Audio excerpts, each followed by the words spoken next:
Bonjour Ilana, bonjour à toutes et à tous. Nous sortons de Pessah et des Shabbats prochains, le Shabbat après-midi dans la plupart des communautés, on étudiera les Pirkei Avot. Je dis la plupart des communautés parce que certains lisent les Pirkei Avot le matin. Mais c'est pas suffisant seulement de les lire. Il faut les étudier, il faut les approfondir.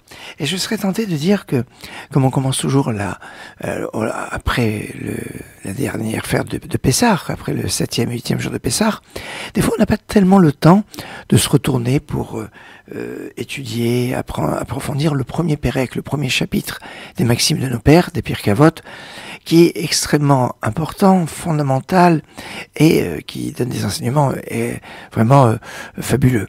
Et on est des fois pris un petit peu par surprise à la sortie de Pessah, de suite, le Shabbat qui suit, des fois c'est le lendemain de Yom Tov, le lendemain du jour de fête, on a jeudi, vendredi qui sont fêtes, et puis juste après c'est le Shabbat qui suit. Là on a une semaine. C'est pour ça que j'en parle dès aujourd'hui, parce qu'on a une semaine pour étudier la Shalshelet HaKabbalah, la chaîne de la transmission qui est évoquée au tout début des Pirkei Avot, et puis de réfléchir sur ces enseignements fondamentaux Pirkei Avot. Pourquoi on les appelle les chapitres Pirkei? Perek, c'est un chapitre, Pirkei c'est au pluriel à l'état construit, Avot, des pères. Les maximes de nos pères, qui sont les pères? Les pères, ce sont les maîtres. Les maîtres sont appelés des pères, on le voit dans le schéma, Vishinantam Levanecha, tu l'enseigneras à tes enfants, et on dit tes enfants, ce sont tes élèves. Mais c'est pas seulement cela. Il y a une autre lecture qui peut être très intéressante. On lui dit à propos d'Elisha, le prophète Élisée. Il avait dit, Avi, mon père, à propos d'Eliaou, du prophète Élie. Quand il était parti, il avait dit, Avi. On voit ici que Elisha, qui était l'élève de Eliaou Navi, du prophète Élie, appelle Élie son père.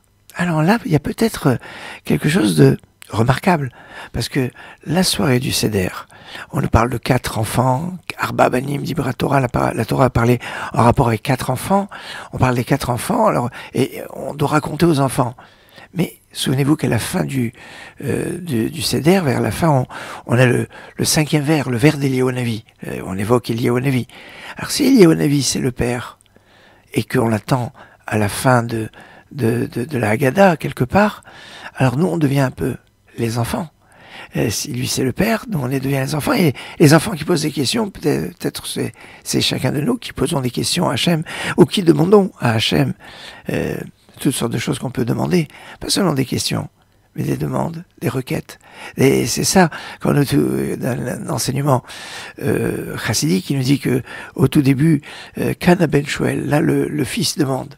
Et les chassidim expliquent, là le fils demande, c'est-à-dire chacun de nous, on demande à Kadosh Baruch Hu, qui est Avinu, Sheba Shamayim, notre Père qui est au ciel.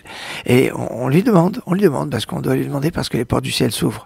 Alors elles s'ouvrent évidemment le soir du Seder, c'est particulier, mais je dirais qu'il y a un plus pendant toute cette période qui va de Pessah jusqu'à Shavuot, qui est, d'après le Ramban, d'après Narmanide, comme une sorte de période de demi-fête, où les portes du ciel ne sont pas fermées, et quelque part on a une sorte d'ouverture et de demander, alors poser des questions ou demander, avoir des requêtes. C'est le moment. Excellente journée. Heva don eskalo dom le kazachis Heva don eskalo budom eskalo budom le kazachis Heva don eskalo dom Heva don eskalo dom le kazachis Heva don eskalo budom oy le kazachis Heva don es kolu dom le kazachis have I done es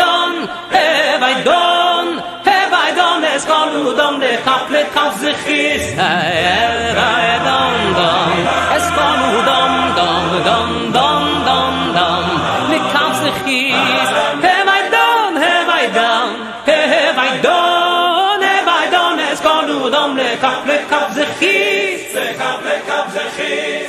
Lass mich sehen, was noch steht in der Mischna von Birkat Nubels. שאני לעצמי מואני ואם לא יחשב אין מוסי מים אני למילי שאני לעצמי ואני ואם לא יחשב אין מוסי